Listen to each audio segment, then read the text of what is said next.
Hi, Rupert. Hello. My name is Anne. I'm in Albuquerque. Hello, Anne. Uh, so there have been a lot of discussion in the last few days about, what the finite mind and matter and choice, and I'd like to see where my understanding is at and clarify some things that I don't It's his fault. Where is he?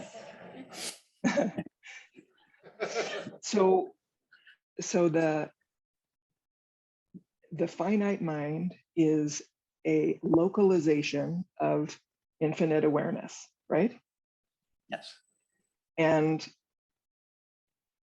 stuff, not matter, but stuff in the world is the activity of consciousness or aware being, right?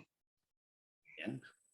So the body is also stuff and activity of consciousness or being. Yes.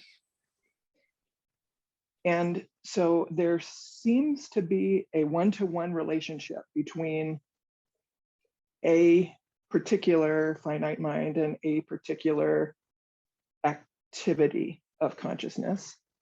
Yeah. And it seems to be two-way. That is, the senses of the body are what awareness is aware of, and then the body can act based on the contents of awareness. But I'm not clear on what that relationship is exactly. Like how does it work, and what the relationship between, you're not sure that what the finite, but so a mind and a body, a particular finite mind and a particular body. That is how do they talk to each other, or like why do they talk to each other but nothing else talks to each other?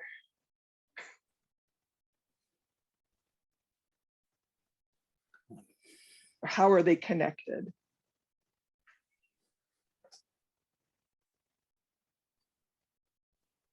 let me read you something from William Blake, which I can't remember.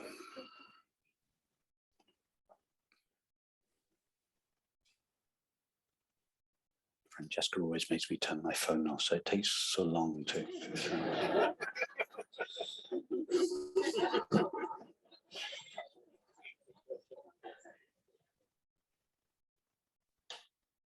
Yes, with this, William Blake said this. He said, "Man has no body distinct from his soul.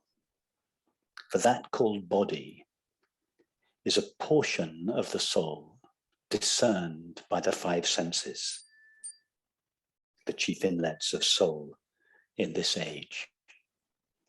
So man, let me translate that into modern English. Man has no body distinct from his soul. A person does not have a body that is distinct from their mind.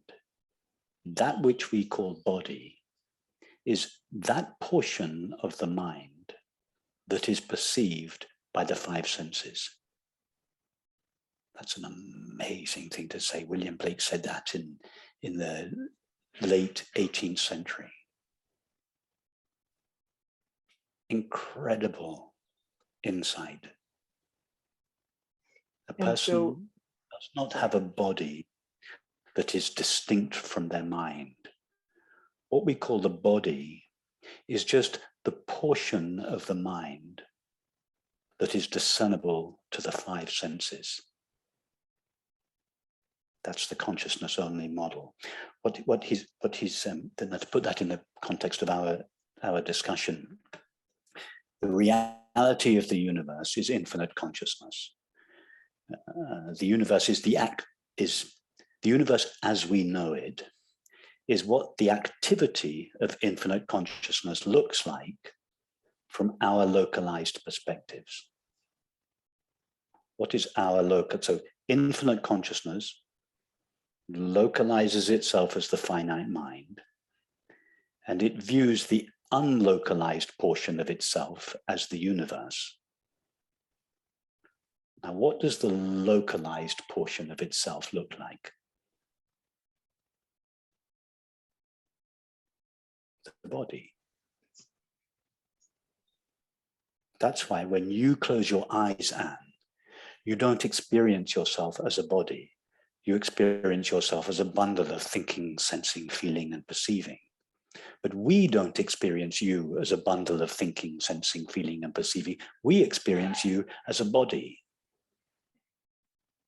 You are what the localized activity of consciousness looks like from the point of view of another localization. The person does not have a body distinct from their mind. What we call the body is just that portion of the mind that is discernible to the five senses.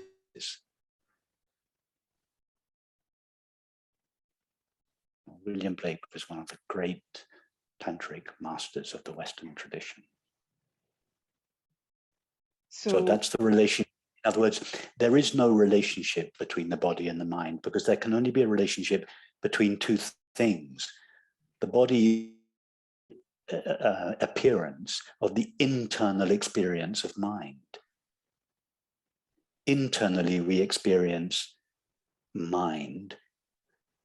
From the outside, that experience of mind appears to another mind as a body.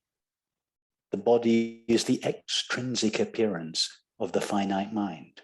There's not a relationship between the two things because they're the same thing. There is no distinction between body and mind. There is no distinction between matter and mind. They are two phases of the same thing. One is the extrinsic appearance, one is the intrinsic appearance.